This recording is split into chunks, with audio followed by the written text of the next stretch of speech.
अस्सलाम वालेकुम। अच्छा, मेरी वॉइस ऑडिबल है सबको? काफी अरसे बाद आप सबसे मुलाकात हो रही है। अच्छा, मुझे पता है वॉइस ऑडिबल है, ठीक है। आज हमने गैस्ट्रो स्टार्ट करनी है। कैसे हैं आप सब लोग? इससे पहले स्टार्ट करें, टाइमिंग थोड़ा ये है कि यहाँ में ना 7:30 बहुत अर्ली हो जाता है मेरे लिए, क्योंकि अभी मुझे सारा एडजस्ट खुद करना पड़ रहा है, घर को देखना, फिर बच्चों को। तो फिर वो रात को वाइंड अप नहीं होता इतनी जल्दी मुझसे ना 7:30 तक, इसलिए। तो इंशाल्लाह कोशिश करते हैं इसको एडजस्ट करें। और मीनवाइल मैं नेक्स्ट वीक से ना MRCP का कोर्स भी नेक्स्ट स्टार्ट करना है, तो मैं फिर इसलिए टाइमिंग फिर आप लोगों की तो ये रखूंगी, उनकी एडजस्ट कर लूंगी। अच्छा, आज हमने जो है ना गेस्ट्रो करनी है। गेस्ट्रो के हमारे पास कितने MCQs हैं? आज हमने इसको इस वीक में हमने गेस्ट्रो हेपेटोलॉजी कंप्लीट करनी है। इससे पहले स्टार्ट करें, मुझे आप लोग अपना बता दें, आप लोगों ने पिछले वीक में क्या किया है। कोई भी अपने आप को अनम्यूट करके बता दे, आप लोगों ने पिछले वीक में क्या कवर कर लिया, ताकि मुझे अंदाजा लगे कि आप लोग मेरे साथ आ गए हैं या नहीं, है पीछे हैं। हम लोगों ने डर्मा कर ली है, ऑन्कोलॉजी कर ली है, और पेलिएटिव केयर कर ली है।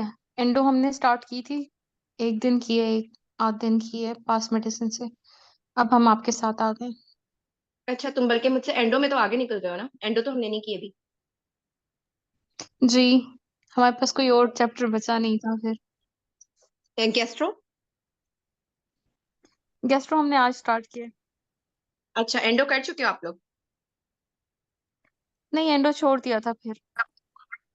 अच्छा चलो ठीक है। फिर आप लोग बता दो, अगर एंडो ही कंप्लीट करना चाहते हो तो आज एंडो कर लेते हैं। मैम वैसे एंडो होता तो बेहतर चलो एंडो कर लेते हैं आज, ठीक है। था, इसलिए आप क्योंकि लोग हमने तक आधा एंडो किया था, फिर हम वापस इस तरफ आ गए। नहीं नहीं, ऐसे ना करो, ताकि फिर आप लोगों का रिदम खराब हो जाएगा। चलो फिर एंडो करते हैं, ठीक है। एंडो के 5 डेज में हमने कंप्लीट करनी है ना, एंडो डायबिटीज। एंडो के यहाँ पे MCQs थे 130 140 थे। मैं डिवाइड कर लूँ कितने हमें करने होंगे। एक सेकंड दे दो मुझे जरा। हम्म, सही है। एंडो के अगर हम, हमारे पास 5 डेज है और इसके ऑलमोस्ट 150 MCQs हैं, तो हम लोगों को कितने करने होंगे? 30 MCQs डेली लेके चलना है। चलो ठीक है, बिस्मिल्लाह करते हैं। मैं स्क्रीन अपनी, अगर आप लोगों के पास, सबके पास बुक्स हैं, तो मुझे स्क्रीन शेयर करने की जरूरत नहीं है, या मैं एक सेकेंड कर लेती हूँ शेयर। एक सेकेंड है मुझे। वैसे बुक्स है, अच्छा मेरा जरूरत नहीं है स्क्रीन की। ठीक है, चलो चलो ठीक हो गया। अच्छा, मेरा ख्याल है ये MCQ डर्माटोलॉजी के आ रहे हैं, तो एक सेकेंड। कुछ लोग ऐसे हैं जिनके पास नहीं है, जो बाहर रहते हैं, उनके पास बुक्स नहीं है, कुछ लोगों के पास ना डायबिटीज है।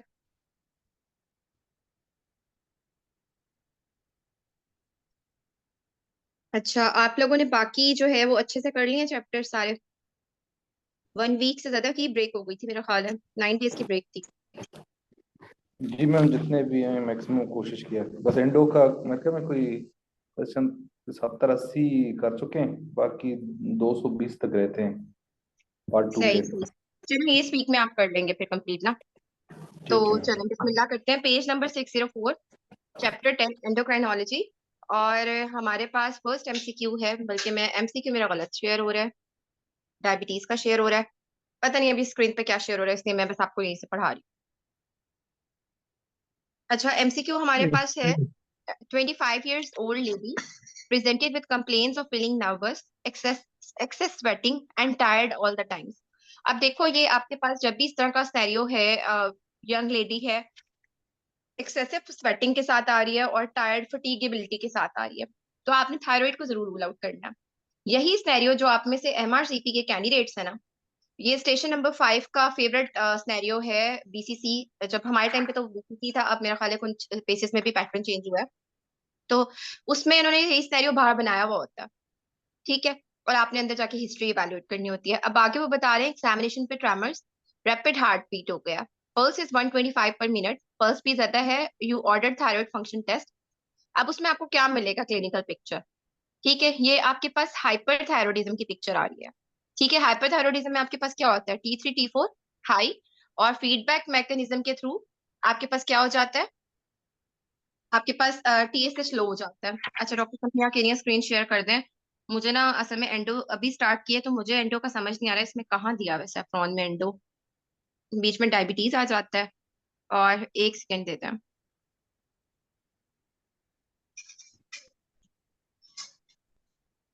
कोई बता सकते हैं इसमें डायबिटीज पहले दिया हुआ है एंडो में? पहले एंडो दिया हुआ है मैडम, फिर बाद में डायबिटीज। पहले पहले एंडो दिया हुआ है। डायबिटीज बाद में है मैम, एंडो से। अच्छा, ये एमसीक्यूज ये आ गया, ठीक है, खुल गया आपके। अच्छा, अब इसमें हमारे पास जो है ना, सही है। अब पहला एमसीक्यू तो बहुत इजी है, सबको ही पता है कि आपके पास प्राइमरी हाइपरथायरॉयडिज्म में क्या होता है।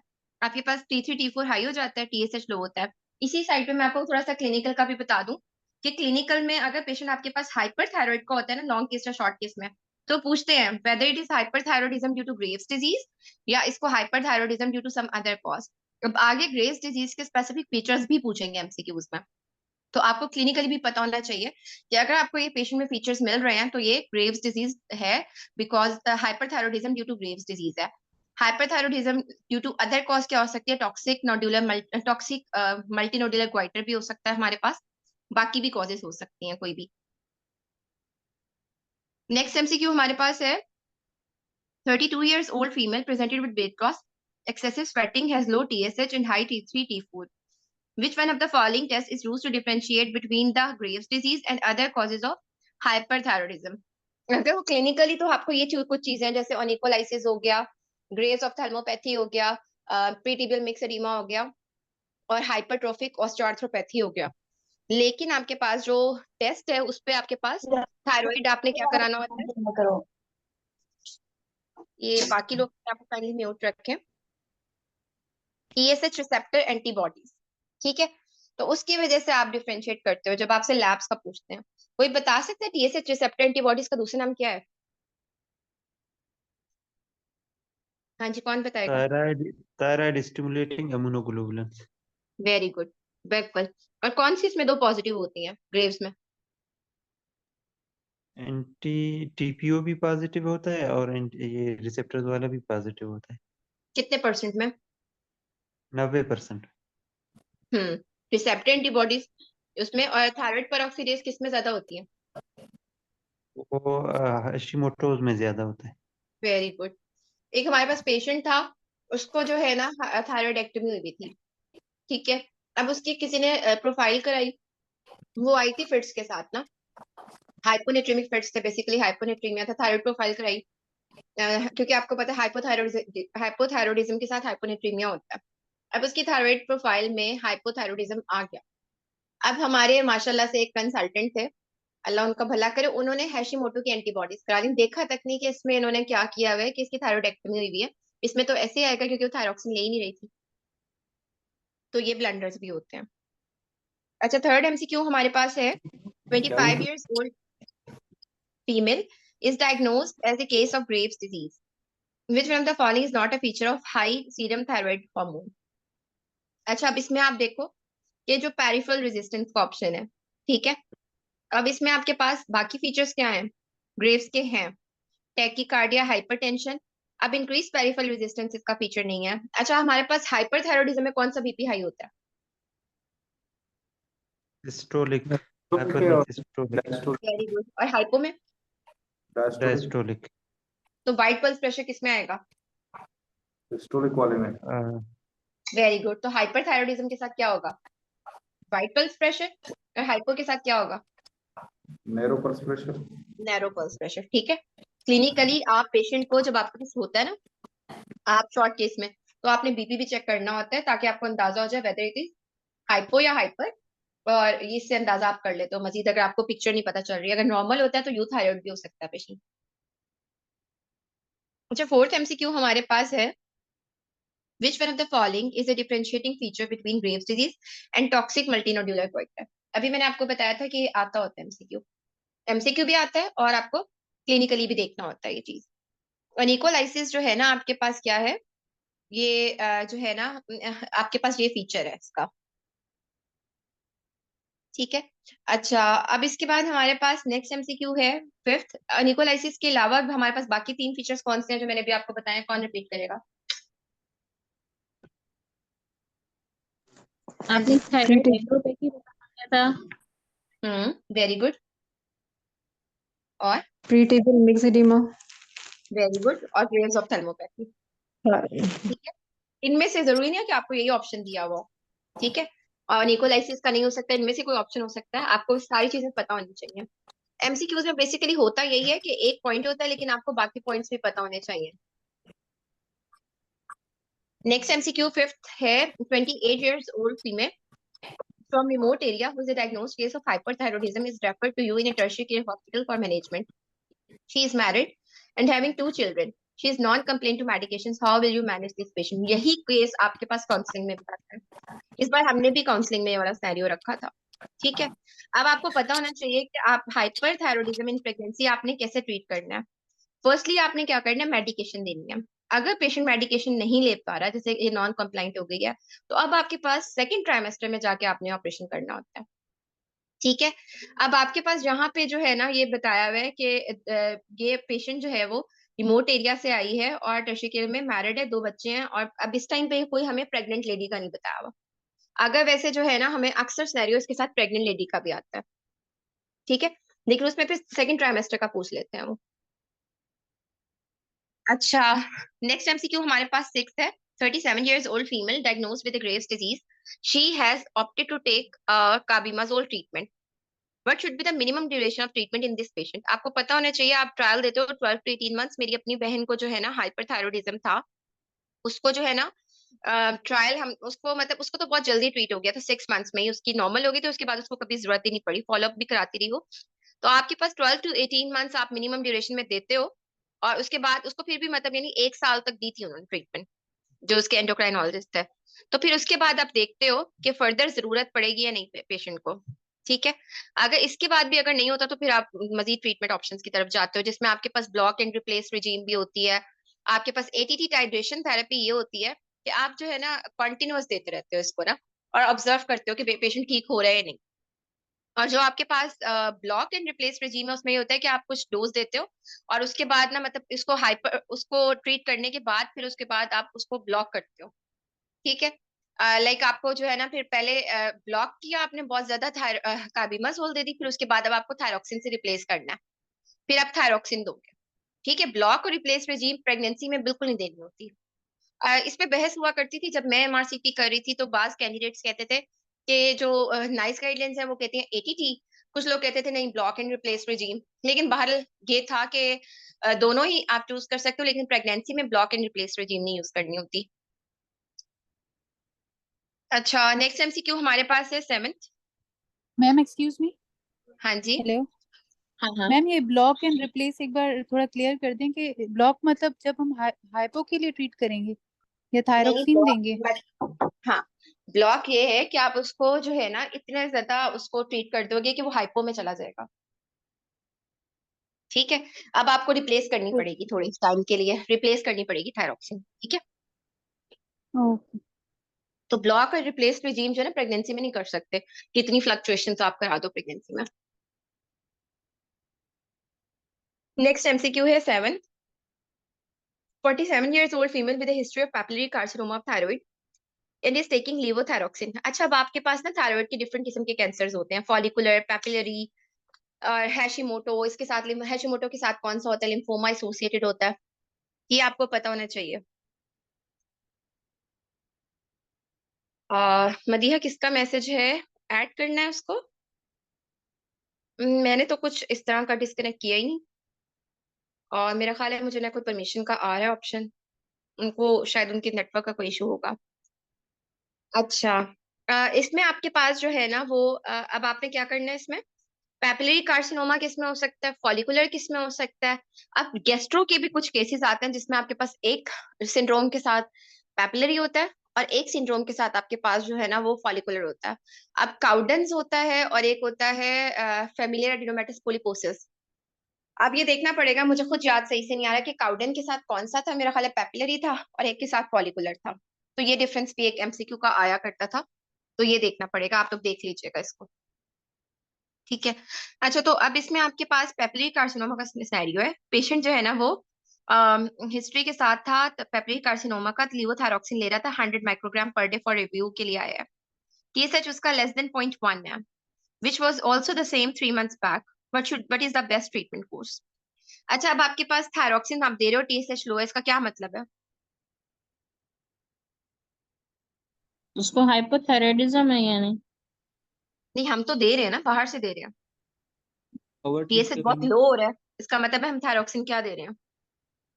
ओवरडोज ज्यादा ही कर दे रहे हैं। हैं। हाई डोज में दो, हाई ओवर डोज ट्रीट में कर दे रहे रहे हैं। हैं। लेकिन हाँ, वेरी गुड। लेकिन अब हमने क्या करना है? प्रेगनेंसी, सॉरी, ये अब हमारे पास पेपिलरी कार्सिनोमा है। TSH इटसेल्फ जो है सप्रेस ना ही वो, रखना है।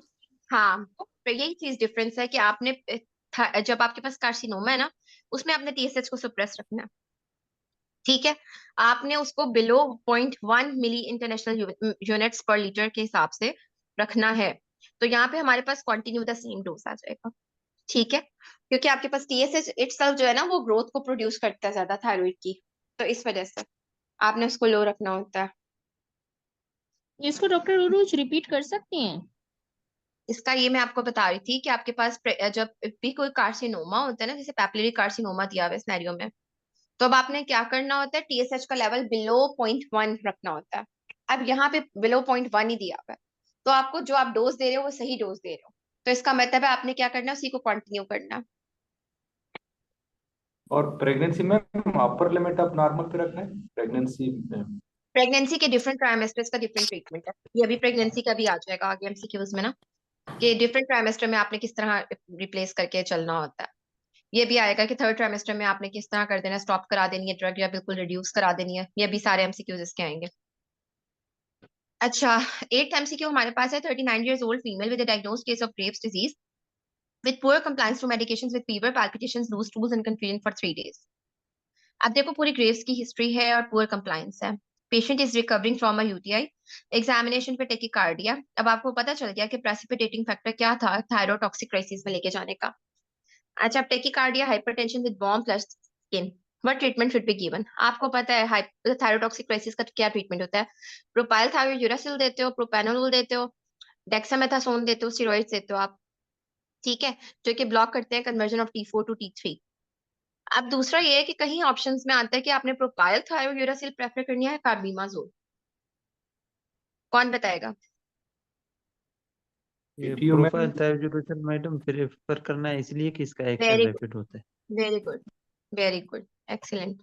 हाँ जी, तो इसलिए आपने याद रखना है थायरोटॉक्सिक क्राइसिस में आपने इसको प्रेफर करना है। ठीक है, अच्छा, नेक्स्ट MCQ।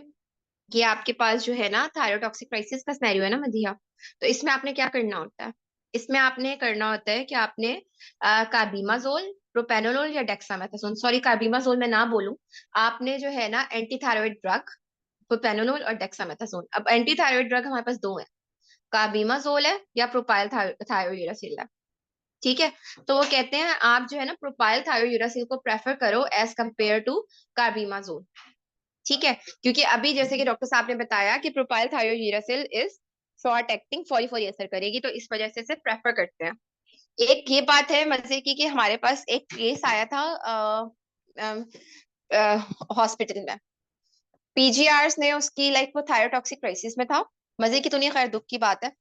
थायरोटॉक्सिक क्राइसिस में था, उसको सारे उसके ना उसकी ECG कराई, उसको जनाबे आला सारी चीजें ये तो दे दी, लेकिन फ्लड पे फ्लड भी देते गए।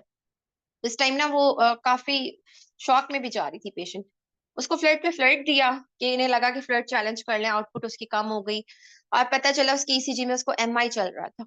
ओवरलोड में कर दिया उन लोगों ने, क्योंकि आपके पास क्या होता है इसके साथ एरिथमिया चलते हैं ना थायरोटॉक्सिक क्राइसिस के लिए, तो इसलिए इसमें हर हाल में आपको जब भी हाइपरथायरॉयडिज्म का केस हो और इन चीजों के साथ आया है तो आपको ECG फौरी करानी है। नेक्स्ट MCQ हमारे पास है 9th MCQ। अब 54 years 9th MCQ इधर और है और इधर और है। A 35 years old female presented with a history of weight loss and sweating. Examination पे उसको proptosis है with tremors of the hands. You check TSH level below 0.1. T4 is within normal limits. What should be next? अच्छा, एक चीज ऐसे है कि जब भी आपके पास एक चीज चेक हुई हुई है और कंप्लीट थायराइड प्रोफाइल नहीं है, आपको नहीं पता कि weather it is isolated T3 या आइसोलेटेड T4, अलग से भी आइसोलेटेड T3 और T4 का भी होता है मसला, तो आपको कंप्लीट पहले देखनी है कि T3 का मसला है T4। यहाँ पे देखो बाकी चीजें बताई हुई T3 का नहीं बताया हुआ, तो हो सकता है इसको आइसोलेटेड T3 थायरोटॉक्सिकोसिस हो। तो यहाँ पे आपने क्या कराना है, T3 लेवल चेक कराना है। नेक्स्ट एमसीक्यू हमारे पास है 10th MCQ. 51 years old male presented with a 2 days history of fever, pain in front of the neck associated with feeling anxious and nervous after a history of upper respiratory tract infections for which the patient was taken paracetamol. Examination पे उसकी fine resting tremors हैं with fever, tachycardia. Thyroid examination पे diffusely enlarge and tender gland है। TFTs पे उसकी hyperthyroidism आ गई। What is the probable diagnosis? अब यहाँ पे क्या है आपके पास, कौन बताएगा इसको? ये तो बहुत आसान सा है कि आपके पास पेशेंट है। सबअक्यूट थायराइडाइटिस, वेरी गुड। इसका दूसरा नाम क्या होता है? रिक्वेरेंस, वेरी गुड। इसमें इसका ट्रीटमेंट क्या पेनफुल, होता है? एनसिड, मैम सिर्फ एनसीड देते हैं। क्यों इसमें आपको क्यों नहीं देनी चाहिए ड्रग्स? ड्रग्स का क्यों रोल नहीं है जबकि आपके पास पिक्चर तो हाइपरथायरॉयडिज्म की है? ट्रांजिएंट क्योंकि अपर ड्रग्स रेस्पिरेटरी वो ट्रैक्ट इन्फेक्शन। रिलीज होते हैं, उसमें सिंथेसिस का मसला नहीं है, एक जस्ट बार वेरी वो गुड। आज डॉक्टर वहीद बहुत एक्टिव हुए हैं भाई, माशाल्लाह। एंडो लगता है बहुत अच्छे से पढ़ी है। बिल्कुल ऐसे ही है क्योंकि वो रिलीज हुए जा रहे हैं। आप अगर दे भी दोगे तो आप उसको रिलीज को तो नहीं रोक सकते, आप उसको तो ब्लॉक कर दोगे, रिलीज को तो रोकोगे नहीं। एंटी एटीटी जो है ना, एंटी थायराइड ड्रग, उसमें आप उसको सिर्फ उसको ड्रग को ब्लॉक करो, उसको ब्लॉक करोगे थायरोक्सिन को, लेकिन रिलीज को नहीं रोकोगे। रिलीज तो वो उतनी स्पीड से होता जाएगा। ठीक है। अच्छा, 11th एमसीक्यू हमारे पास है। 43 years old female presented with a deteriorating vision and painful eyes. On examination, patient is having proptosis, preorbital edema, and a painful complex ophthalmoplegia. Her TFT shows hyperthyroidism. What would be the most appropriate next step in management? जब भी आपके पास Graves of थैल्मोपैथी आती है तो क्या treatment होता है, ये तो आप सबको पता है। फर्स्ट ऑप्शन ऑफ ट्रीटमेंट क्या है? Fori fori. स्टेरॉइड्स देते हैं। Very good, steroids. Next step पूछा हुआ है, इसका मतलब है फॉरी फॉरी स्टीरॉइड्स देना। नहीं फर्क पड़ा, आप क्या करोगे? सर्जिकल डीकम्प्रेशन करवाएंगे। Very good, surgical decompression. लेकिन कितने कितने टाइम के बाद? 2 वीक के बाद। हाँ, 2 to 3 weeks। 1 to 2 weeks। ठीक है। फॉरी फॉरी नहीं कि अभी आपने एक डोज लगाई स्टीरॉइड्स की, आराम नहीं आ रहा आपको, फॉरी सर्जरी। अच्छा, सर्जरी सर्जिकल इंडिकेशंस क्या होती हैं ग्रेव्स ऑफ थैल्मोपैथी में? आप लोग एंडो तो पढ़ रहे थे ना पहले, पढ़ा होगा शायद ये। सर्जिकल में अगर मतलब लिमिटेशन ऑफ मूवमेंट हो, आपकी विजन जो है वो ब्लॉक हो रही हो, वेरी गुड। अफेक्ट हो और रही हो, सॉरी। विजन अफेक्ट होना शुरू हो जाए, सडन डिटेरियोरेशन इन विजन, इसके 4-5 पॉइंट्स लिखे हुए हैं। ठीक है। और आपके पास जो है ना कॉर्नियल एब्सेंस स्टार्ट हो गई है। ठीक है। और आई क्लोज, मतलब रात को सोते हुए आई नजर आ रही है। तो ये 4-5 इंडिकेशन है जिसमें आपने अर्जेंट उसको वो भिजवाना रेफरल। 12 MCQ हमारे पास है। 29 years old female diagnosed as having hyperthyroidism after workup for history of palpitations, tremors, diarrhea, weight loss. अब देखो यहाँ पे वो हाइपरथायरॉयडिज्म के वर्कअप के लिए आई है। अब आप फौरी फौरी क्या दोगे, आपको नहीं पता क्या कंडीशन है अंदर। ठीक है। अब उसके सिम्टम्स को सिर्फ कंट्रोल करोगे अनटिल अनलेस आपके पास पूरी थायराइड प्रोफाइल नहीं आ जाती। तो आपने क्या करना है, इसमें प्रोपेनोलोल देनी है सिर्फ। 13 MCQ हमारे पास है। 68 years old female is referred to you by her surgeon after abnormal thyroid test and which shows very low TSH and a normal free T4 T3. What is the diagnosis? अब इसमें आपके पास क्या picture है? ये मेरा ख्याल है table मैंने आपके ग्रुप के साथ पहले भी शेयर किया था।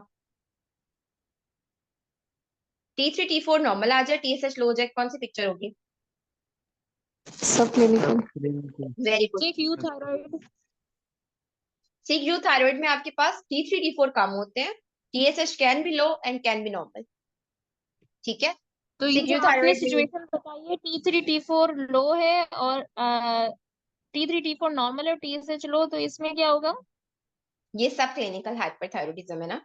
TSH लो आवे इसका मतलब है सब क्लिनिकल। मेरी अपनी मदर को सब क्लिनिकल हाइपरथायरॉयडिज्म है। सब क्लिनिकल हाइपरथायरॉयडिज्म की क्या इंडिकेशंस है ट्रीटमेंट की?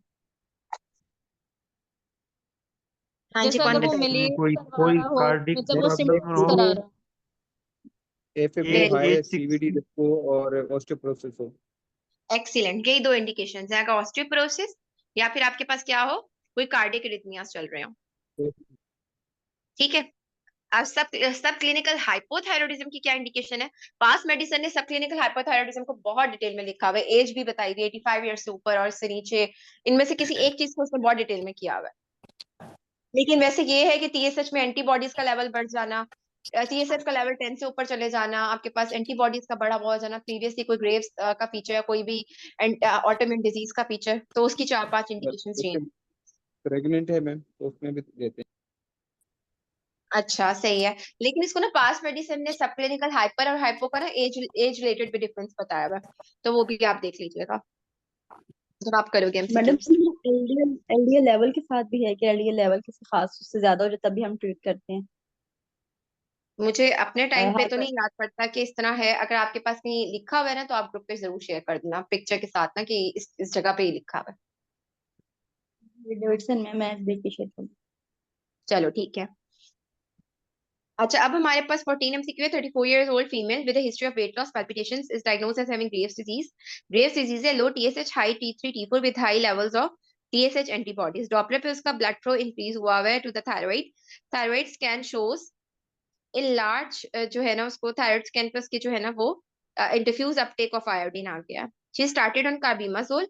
How will you monitor the disease. अच्छा अब आपको याद होना चाहिए कि अब आपके पास यहाँ पे क्या है, इसमें पेशेंट में क्या है, हाइपरथायरॉयडिज्म। हाइपरथायरॉयडिज्म में आपने कैसे मॉनिटर करना डिजीज को, T3 T4 T3 से। T4 से वेरी गुड। और हाइपोथायरॉयडिज्म में कैसे मॉनिटर करना, सिर्फ TSH। TSH, very good. Reason क्या होता है इसका, क्योंकि hyperthyroidism में usually it is T3 which is because it's in a free form, so it is no affecting the नहीं नहीं ये symptoms of रीजन hyperthyroidism. नहीं, ये रीजन नहीं है। असल में आप थायरोक्सिन दे रहे हो ना, ऑलरेडी दे रहे हो, तो T3 T4 पे असर डालेगी वो, तो आप T3 T4 से मॉनिटर कर लो। हाइपो में क्या होता है, ठीक है, आप क्या है रिस्पॉन्स T3 T4 का तो फौरी आ जाएगा, लेकिन टीएसएच आपको लॉन्ग टर्म बताएगा इफेक्ट। ठीक है, तो उसको आप जो है ना टीएसएच के इफेक्ट से देखते हो। फिर आप ऑलरेडी उसमें जो है ना वो आप जो है हाइपोथायरॉयडिज्म में थायरोक्सिन दे रहे हो ऑलरेडी, तो आप जो है इफेक्ट चेक नहीं कर सकोगे उसके थ्रू, क्योंकि आप तो दे रहे हो। वर्क हो सकता है इस टाइम पेशेंट ने दवाई ली हो और वो मॉनिटरिंग आपकी गलत हो जाए, तो फिर उसमें आपको किससे करानी पड़ेगी, टीएसएच से। तो हाइपर hyperthyroidism में आपने क्या बताया, T3 T4 क्यों है? हाइपर में इसलिए है हाइपरथायरॉयडिज्म में आप कि थायराइड दे की रहे ड्रग्स हो, दे रहे हो ना, एंटी थायराइड ड्रग्स दे रहे हो। ठीक है, तो दे आप रहे एंटी हो। थायराइड ड्रग्स देके देखोगे कि कितना आपने थायरोक्सिन ब्रेक कर दिया, कितना खत्म कर दिया। ठीक है, लेकिन आपके पास हाइपोथायरॉयडिज्म में क्या होता है, पेशेंट ऑलरेडी थायरोक्सिन ले रहा है, तो हो सकता है इस टाइम पे उसने थायरोक्सिन ली, और थायरोक्सिन इटसेल्फ क्या है, T3 T4 में ही है ना वो, तो वो ली भी है, तो आपको नहीं पता कि इस टाइम उसकी मॉनिटरिंग क्या है, तो आप टीएसएच के थ्रू मॉनिटरिंग करोगे। फिर आ जाता है कार्सिनोमास में। कार्सिनोमा से में कैसे मॉनिटरिंग करते हो, थायरोग्लोबुलिन से। Thyroglobulin very good very good, बिल्कुल ठीक है। 15 एमसीक्यू हमारे पास है। 27 years old female with a diagnosed case of Graves disease on carbimazole titration regime is came for your advice as she wants to conceive. As she wants to conceive, sorry. Her latest TSH is less than 0.1. T3 T4 are also slightly on higher side. What will be advised? आपने ना pregnancy defer करनी होती है until आपके पास patient जो है ना यूथायरॉइड ना हो जाए। ठीक है, तो आपने ये चीज जरूर देखनी होती है। नेक्स्ट हमारे पास 16 एमसीक्यू है।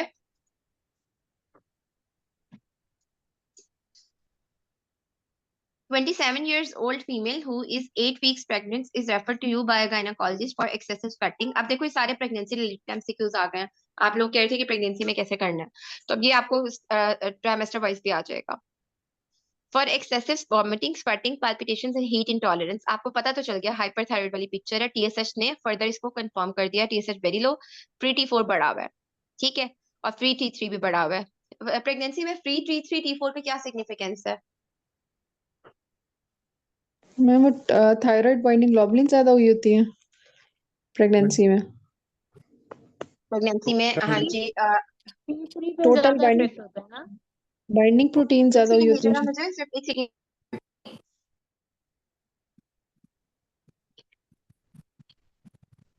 इसमें मैम टोटल वैसे ज्यादा होगा क्योंकि इसमें थायराइड बाइंडिंग ग्लोबुलिन ज्यादा बनते हैं।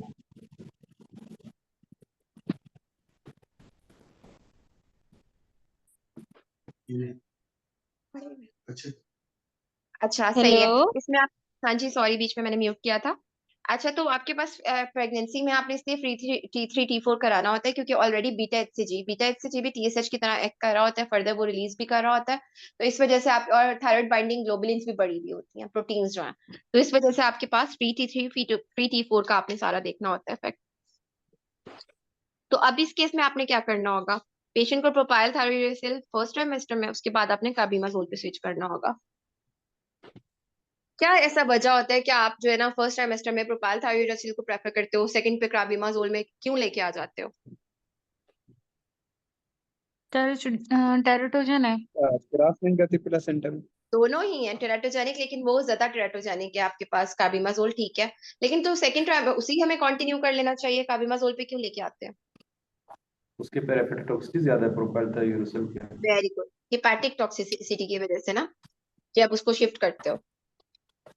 17 MCQ हमारे पास है। 14 वीक्स जो है ना pregnant female is diagnosed as having Graves disease and started on propyl thiouracil 100 milligram 3 times daily ले रहा है। एक सेकंड मुझे दीजिएगा सिर्फ।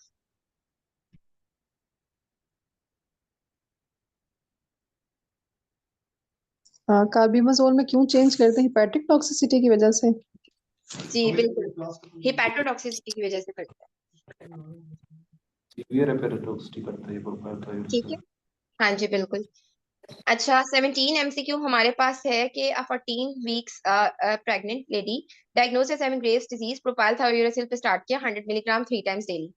Patient came back with complaints of feeling nausea and severe pruritus after taking medication.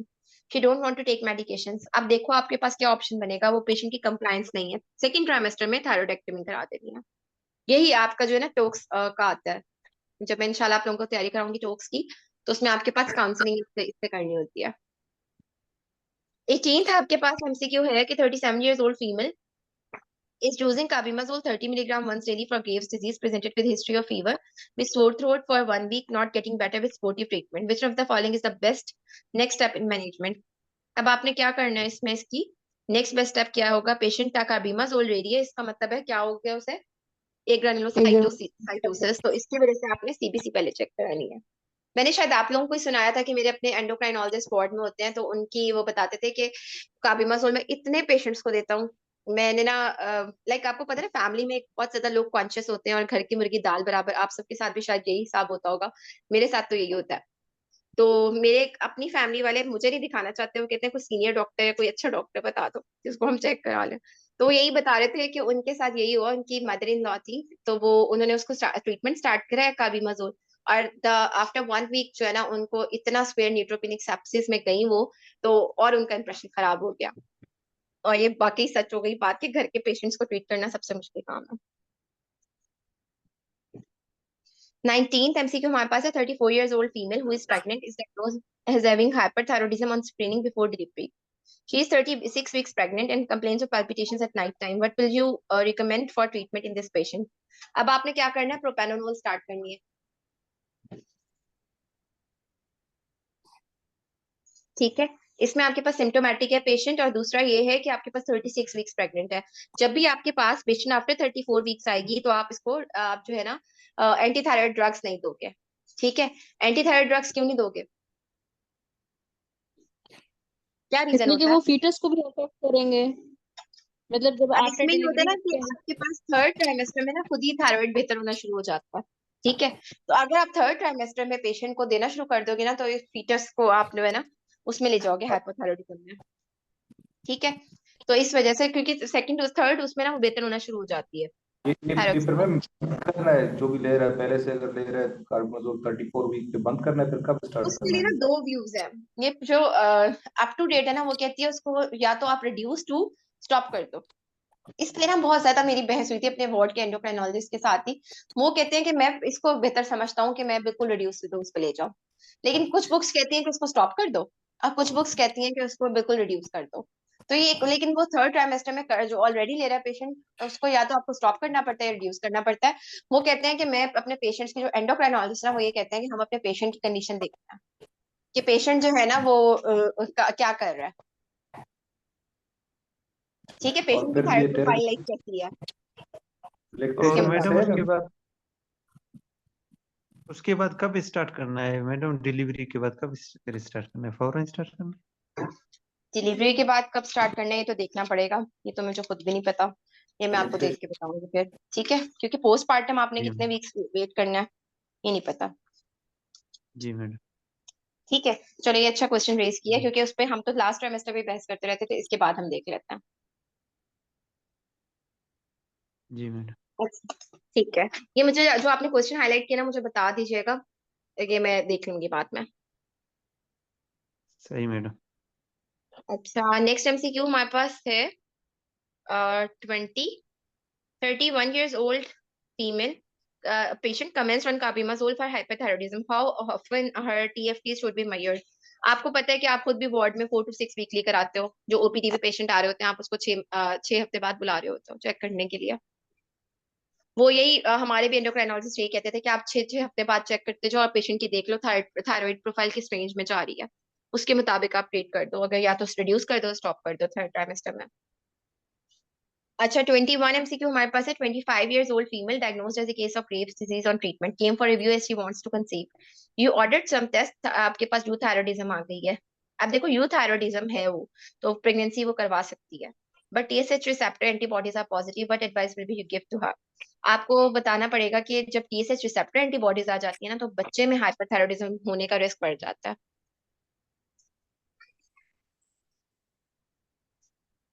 और ठीक है, स्पेशली सेमेस्टर में जब वो ट्रिपल्स हो, मतलब 3 गुना ज्यादा हो, तो फिर चांसेस और बढ़ जाते हैं। हाँ जी बिल्कुल। अच्छा, 22 एमसीक्यू है। Which one of the following doctor HLA Guru peptide? ये वाला बता सकती हैं आप दोबारा से, ये जो आपने लास्ट बताया था कि वो एंटीबॉडीज उसमें आ रही हैं? अगर मदर में TSH रिसेप्टर एंटीबॉडीज पॉजिटिव होती है ना तो बच्चे में भी चांस होता है कि उसको भी हाइपरथायरॉयडिज्म होगा। ठीक है, ओके, जी जी। 22nd एमसीक्यू हमारे पास है। Which one of the following HLA subtype is associated with Graves disease? HLA DR3। हमारे पास जो एमसीक्यू आया था वो आया था SLE का। SLE भी आपके पास HLA DR3 के साथ एसोसिएटेड होती है, तो उसको भी देखना होता है। अच्छा, नेक्स्ट एमसीक्यू हमारे पास है 24 सॉरी 23 है। बाकी लोग अपने आप को काइंडली म्यूट कर दें। अच्छा, 23 MCQ है। 45 years old female presented with a hard and fixed painless body coitus. She is having some difficulty with swallowing. She is otherwise asymptomatic. A thyroid ultrasound is performed and reveals a homogeneously hypoechoic gland. She is due thyroid. A biopsy is organized which reveals dense infiltration. What is the most likely diagnosis? हमें भी इस तरह का MCQ आया था, लेकिन उससे जो है ना फाइब्रोसिस बहुत डिटेल में दिखाती थी। लाइक उसके एब्डोमेन में भी फाइब्रोसिस है, वो IgG4 रिलेटेड डिजीज होती है जिसमें आपके पास पूरी जो है ना फाइब्रोसिस, तो उसमें बॉडी ग्वाइटर भी बताया हुआ था, तो सब लोग उसको रीडर्स थायरोइडाइटिस करके आए थे। ठीक है, IgG4 रिलेटेड डिजीज भी इसी तरह की होती है उसमें, लेकिन आपके पास डिफ्यूज फाइब्रोसिस होता है, तो हमें IgG4 रिलेटेड डिजीज का MCQ आया था। Next MCQ 24 है। 67 years old female with a large multinodular coitus. TFTs were done which shows undetectable TSH with a very high T3 T4 level. Thyroid scan shows increased uptake of multinodular coitus. Showed undetectable TSH with very high T3 T4. Thyroid scan पे उसका uptake increase हो गया multiple nodules में with absent uptake in surrounding tissue.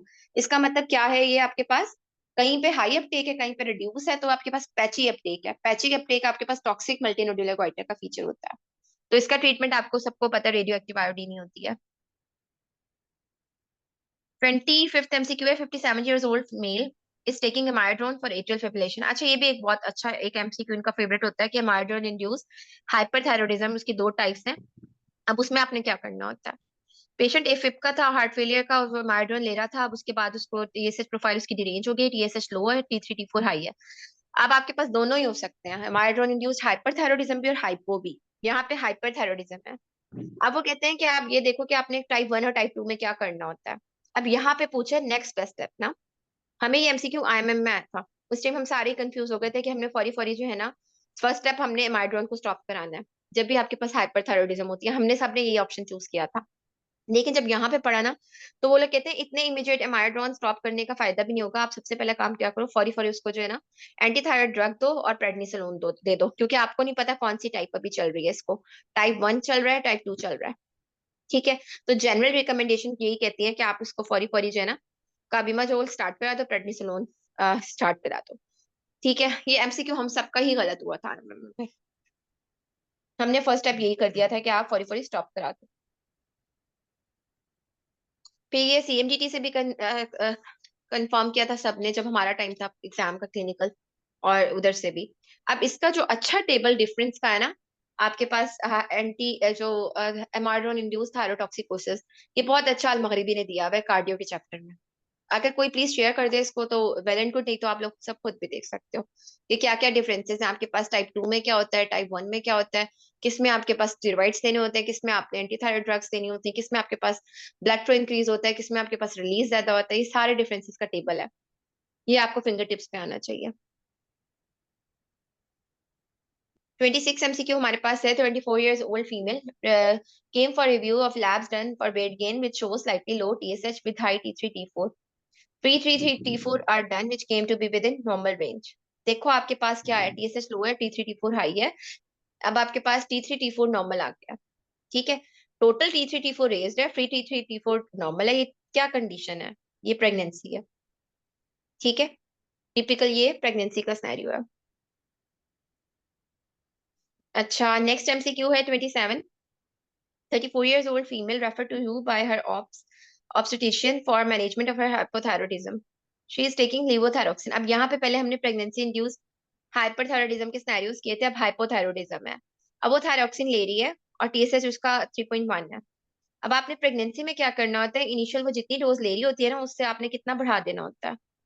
ठीक है, आपने increase कर लेना होता है 50% with goal target of TSH आपने कितना रखना होता है प्रेगनेंसी के फर्स्ट ट्राइमेस्टर में 2.5 से कम।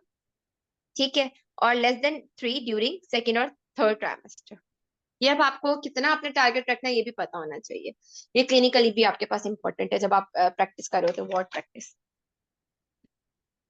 नेक्स्ट MCQ 28 है हमारे पास। 26 years old female evaluated for infertility for the following lab test. TSH बहुत बड़ा हुआ है, T3 T4 उसका फ्री जो है ना वो किस रेंज में है, आपके पास नॉर्मल रेंज में आ गया है। जब TSH हिला हुआ हो जाए और T3 T4 आपके पास नॉर्मल आए तो ये सब क्लिनिकल पिक्चर को शो करता है। अब अगर TSH ज्यादा होगा तो सब क्लिनिकल हाइपोथायरॉइडिज्म, अगर TSH कम होगा तो सब क्लिनिकल हाइपरथायरॉइडिज्म होगा।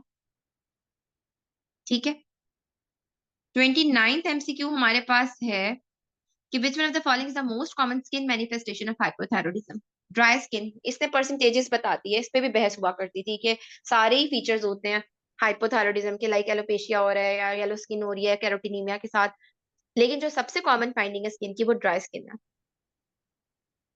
लास्ट MCQ आज का हमारा 25 years old female is diagnosed is having hypothyroidism on laboratory testing. हाँ, ये भी मधिया बहुत एक कंट्रोवर्शियल MCQ था, ये भी बहुत से लोगों का हमारा गलत होता था, हमारे टाइम पे नहीं आया था ये वाला।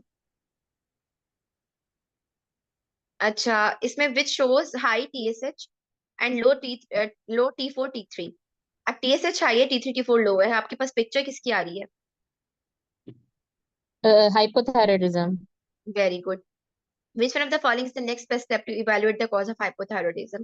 मैंने आपको बताया था कि आपके पास हाइपोथायरॉइडिज्म की सबसे कॉमनेस्ट कॉज हैशीमोटो थायरोइडाइटिस होती है। तो मैंने अभी जिस कंसल्टेंट की आपको एग्जांपल दी थी तो उन्होंने क्या कराया था, एफिशिएंसी दिखाने के लिए कि हाइपोथायरॉइडिज्म की तो सबसे कॉमन कॉज हैशीमोटो है, तो इसीलिए जनाब आला उन्होंने एंटी टीपीओ एंटीबॉडीज करा ली थी, ये देखे बगैर कि उसकी थायरोइडेक्टमी हुई है। तो इतना भी अंधे वानी चलना चाहिए कि आपको जो है पता ही ना हो पेशेंट की थायरोइडेक्टमी हुई है। ठीक है, टाइलोसिस तो आपके पास वैसे थायराइडेक्टमी हो जाए तो उसके बाद भी आईपो तो डेवलप कर सकते हैं। थायरोइडेक्टमी होगी, वैसे ही आपके पास थायराइड प्रोड्यूसिंग है ही नहीं कोई ऑर्गन बॉडी के अंदर, तो हाइपोथायरॉइडिज्म ही होगी। इसीलिए अगर जब टोटल थायरोइडेक्टमी होता है तो आपको थायरोक्सिन रिप्लेस करनी पड़ती है। हाँ, तो फिर उसमें एंटीबायोटिक करने की जरूरत नहीं थी, उसे पता था हाँ कि जी, आईपो है। बिल्कुल बात की थी। हाँ जी, ऐसे ही है।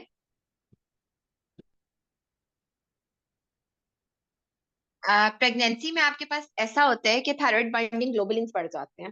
ठीक है, बीटा HCG भी TSH की तरह एक्ट कर रहा होता है, तो ओवरऑल जो पिक्चर आती है ना प्रेगनेंसी में, हाइपर थायरोइडिज्म वाली पिक्चर आ रही होती है, जो कि नॉर्मल आती है, नॉर्मली है। लेकिन जब आप उसमें आपके पास टोटल T3 T4 बढ़े हुए होते हैं, ठीक है। लेकिन जब क्योंकि टोटल T3 T4 क्यों बढ़े हुए होते हैं, थायराइड बाइंडिंग ग्लोबुलिन्स बढ़ी हुई होती हैं, प्रेगनेंसी में प्रोटीन्स बढ़ जाती हैं ये वाली। लेकिन जब आप फ्री कराते हो ना, तो फ्री वाली जो थायरोक्सिन बाइंडिंग ग्लोबुलिन्स के साथ अटैच नहीं होती, वो नॉर्मल होती हैं, तो जिससे पता चलता है ये प्रेगनेंसी की स्टेट है। क्लियर हो गया? हाँ जी बिल्कुल, बीटा HCG की वजह से और ग्लोबुलिन्स की वजह से। कोई और क्वेश्चन हो किसी का?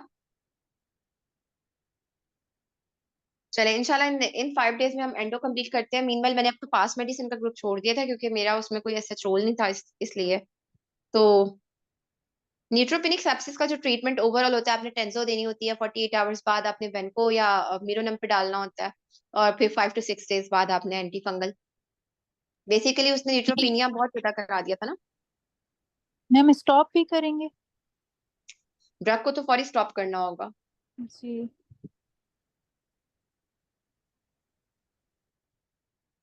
ठीक है। अच्छा, ग्रुप में क्या पढ़ लिया आप सबने, मुझे नहीं समझ आई ये क्वेश्चन।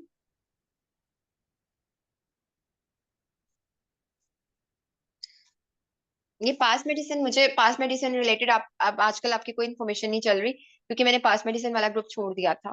तो इसलिए बाकी हमारे ये कि इस वीक में एंडो कंप्लीट करते हैं, डायबिटीज और एंडो दोनों, मतलब एंडो का ही पार्ट है वो। अच्छा, और बाकी फिर इंशाल्लाह हम जो है ना, इसके बाद गैस्ट्रो हेपेटोलॉजी उठाते हैं। तो टाइमिंग ये है कि मेरे पास ना, असल में आजकल मुझे खुद ही सारा कुछ देखना पड़ रहा है, तो इसलिए मुझे कुछ मैनेजमेंट सही नहीं हो पा रही, इसलिए मैं 7:30 तक फ्री नहीं हो पाती। 8:30 मुझे हो जाते हैं यहाँ के, आपको जो है वो आपके 9 o'clock हो रहे होते हैं। कोशिश करती हूँ मैं, या तो टाइम हम थोड़ा सा और अर्ली कर लें, तो फिर है लाइक 6 o'clock कर लें, यानी आपके 7 o'clock हो रहे होंगे उस टाइम, ऐसे हो सकता है। यानी ठीक है। 8 o'clock हो रहे होंगे ना? टू हाँ आप आवर्स लोग का के, है ना डिफरेंस? नहीं इधर पाकिस्तान से में अगर आप इधर से हाँ 6 कर रही होंगी, तो उधर तो 2 आवर्स अहेड होगा ना? नहीं नहीं, यहाँ से 1 hour के दुबई से। चलो तो ये ओके ओके। 9 AM ये 9 वाला ठीक है मेरे ख्याल से, 9 वाला सही। सही है टाइम। अक्सर लोग फीमेल्स के लिए नो डाउट इशू होता है, तो प्लीज अगर थोड़ा सा ही टाइम है, आप लोग ताबन करो मेरे साथ, तो फिर 6 o'clock कर, मतलब यानी हाँ आपके 7 o'clock कर लेते हैं। बाकी क्योंकि हम फीमेल्स के साथ ना बेबीज का इशू होता है। उसमें हम लोग मेल जो है वो कहीं ना कहीं पे होते हैं जरूर, डे आप के नेल्स टाइम ना, पे। एक एक थोड़े से 1 महीने की बात है, अपनी एक्टिविटीज थोड़ी कम कर लो। आप लोग कहीं ना जाना, आप कहीं ना कहीं ना होना, आप घर होना उस टाइम पे। हम्म। ठीक है। तो बस इंशाल्लाह फिर हम कल से जो है ना वो ऐसे करते हैं। इंशाल्लाह आपके 7 o'clock क्लास होगी। ठीक है। चले, बस ये थोड़ा सा ही रह गया हमारे सिलेबस, इंशाल्लाह जल्दी वाइंड अप करते हैं इसको, फिर टाइम का इशू नहीं होगा बाद में। ओके। अच्छा, आयशा पूछ रही है, what about ATT decreasing T3 T4 if the patient has taken drugs, and what test after that won't be inaccurate T3? अच्छा, हमारे पास पेशेंट अगर ATT ले रहे हैं, देखो फॉर एग्जांपल, तो T3 T4 आप करा के देखोगे ना कि कितना ब्रेकडाउन हो गया है वो। अगर T3 T4 पहले ही इतना ज्यादा है बॉडी के अंदर, जितनी भी ड्रग दे दो वो तो ज्यादा ही रहेगा, इसका मतलब है आप सही नहीं दे रहे, ड्रग मॉनिटरिंग सही नहीं है। ठीक है। तो इसीलिए ड्रग तो उसको, उसके लेवल को नॉर्मल करेगी ना, इसीलिए आपने हाइपरथायरॉयडिज्म में T3 T4 और हाइपोथायरॉयडिज्म में TSH। क्लियर? क्लियर हो गया आयशा आपको ये?